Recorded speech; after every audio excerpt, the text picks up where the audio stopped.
Hi, this is Jaya. In this video, we shall see the summary of A Fable for Tomorrow by Rachel Carson. Rachel Carson, the American writer, scientist, and ecologist, was born on May 27, 1907, in Springdale, Pennsylvania. In 1943, in the Italian city of Naples, the US Army sprayed over 1 million people with DDT, stopping a typhus epidemic. It was successful and DDT seemed to be a godsend. Muller was awarded the 1948 Nobel Prize in Medicine for the discovery of DDT's effects. By 1959, 40,000 tons DDT was sprayed every year on land in the USA. Doubtful about the dangerous effects of DDT from the beginning, Carson decided to write a book to make people aware of it. Thus, she started writing in 1958 and took 4 years to complete the book in 1962. The book was titled Silent Spring. The book explained how DDT enters the food chain and accumulates in different organisms, including human beings, causing cancer and genetic damages. A single application on a crop can kill insects for weeks and months. Not only the target ones, but also many other insects fall victims. Even after diluted by the rainwater, it will remain toxic. Carson wrote that DDT and other pesticides harm animals and contaminate the world's food supply. If humankind poisons nature, nature will in turn poison humankind. This is the idea conveyed through the book Silent Spring.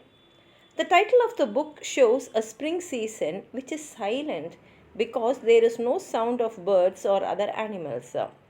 Even though Rachel Carson died of cancer in 1964, her book Silent Spring brought about many changes in the world.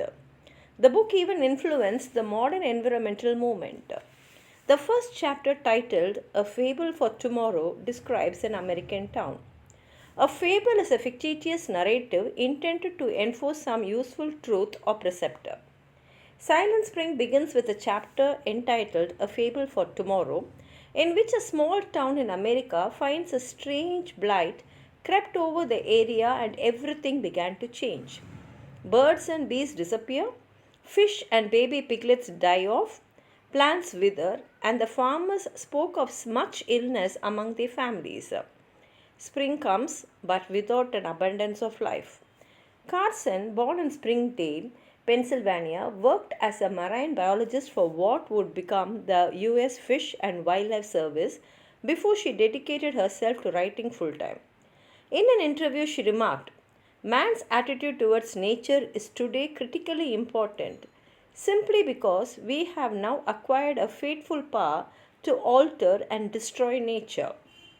But man is a part of nature, and his war against nature is inevitably a war against himself." Carson died of breast cancer 2 years after the publication of Silent Spring. Carson describes an idyllic American town whose fields and orchards are bursting with beautiful plant and animal life. Abundant birds and fish, wildflowers, and vividly colored oaks, maples, and birch. Since the time of its first settlers, this town's natural life has drawn admiration from travelers and delighted locals. Suddenly, a strange blight strikes the area, leaving a swath of sickness and death in its wake. Inexplicable illnesses among both adults and children puzzle the town's doctors. An eerie silence reigns as birds are found everywhere dead or dying, trembling violently. Farm animals fail to reproduce successfully, or the young survive only a few days. Apple trees bloom, but without bees to pollinate them, there will be no fruit. The lush roadside vegetation withers, and streams are emptied and lifeless so that no anglers come to visit. In patches left over on rooftops lies a culprit, a fine white powder. Carson warns that the people of this imaginary town are themselves responsible for its destruction. A grim spectre, she writes, has crept upon us to silence the voices of spring, and her book will attempt to unmask it. As the last sentence of the chapter shows, Carson presents her studies and discoveries in the following chapters. This is what Rachel Carson tells us in A Fable for Tomorrow. The first chapter of the book, Silent Spring, Carson wrote this book to create awareness in a society that uses DDT in large quantities to protect crops and stop epidemics. She challenged the belief that DDT was divine. The state of an area before and after the spraying of DDT and similar pesticides is explained here. The white powder in the story is DDT.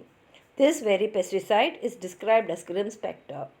Draw everyone's attention with the help of a beautiful story, arouse in them the curiosity to know, and then disclose her scientific discoveries.